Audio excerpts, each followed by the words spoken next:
রোমারিবাসী। আপনারা জানেন যে আমি দীর্ঘদিন যাবৎ রোমারিতে সততার সাথে ব্যবসা করতেছি এবং আপনারা এও জানেন যে এর আগে একটা ঘটনা হয়েছে আমার দোকানে।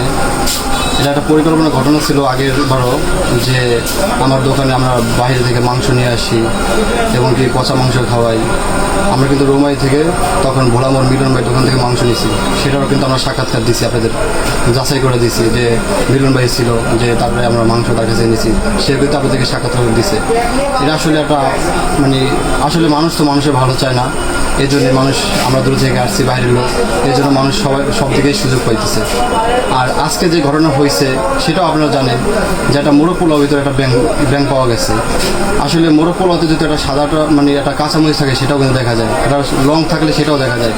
আর আমরা তো মোরগপোলাওটা প্রথমে রাইস দিই, তারপর মুরগি রোস্ট দিই, তারপর পোলাও দিই। এই দেওয়ার ভিতরে যদি একটা আস্ত ব্যাং যদি থাকে প্যাকেজের, তাহলে তো নিশ্চয়ই তো আমরা দেখবো।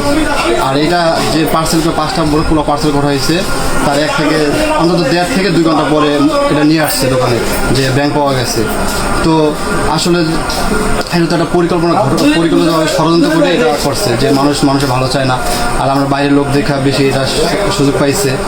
আসলে আমরা তো আপনাদের বিশ্বাসতার সাথে আমরা খাওয়াচ্ছি, আর দেখা যায় আমরা একটা মোরগপোলাতে যদি রোস্ট দিই তাহলে সেখানে কেন ব্যাংক দেবো বলেন? আপনার কাছে আমি প্রশ্ন চাই যে আমি যে মোরগপোলাতে রোস্ট দিয়ে থাকি, তাহলে আমার এখানে তো ব্যাংক দেওয়ার কোনো প্রশ্নই আসে না।